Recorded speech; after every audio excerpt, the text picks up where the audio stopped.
parçanı doğramağa dərzi gəlib. İndi də qafiyənin fərzi gəlib. Ağ qızıl, sarı qızıl fərzi gəlib. Dediyim kəlmə fəsaddan bahadır. Dollar hər yerdə manatdan bahadır. Leylanın ya ağı yaxud qarası, yadı gözəldir harası. Varlının çöldə it yatan yuvası, yatıb yatan kravatdan. Mən səsin eşki yolunda dayanım. Hüznü sevda mənim məhv oldu canım. Sevgiliklərlə keçən hər bir anım. Tepkisiz 50 saatdan bahadır. Tepkisiz 50 saatdan bahadır. Elə etkisi yüzünə ağ olmasın. Mən deyən kəlmə sənə dağ olmasın. Heç gün bu həyatda mustaq olmasın. Gün azadlıq qazanatdan bahadır. Gün azadlıq qazanatdan bahadır. Mən elə qaçmamışam meydanda.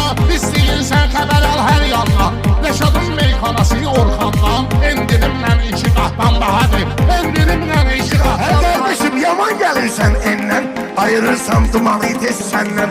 Orxanın neyi əslidir səndən? Bəlkəm fanatın fanatdan bahadır. Bəlkəm fanatın fanatdan bahadır. Şairin kəlməsinə kəsər verin. Bir moriskıda toydu xəbər verin. Sağlığında şairə dəyər verin.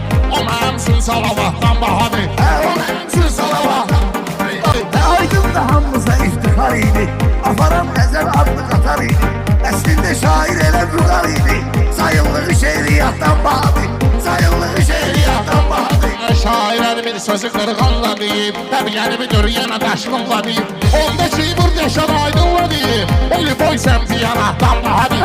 Eli boy səmti yanaqdan bahadır. İndi dövranın təəssüratları var.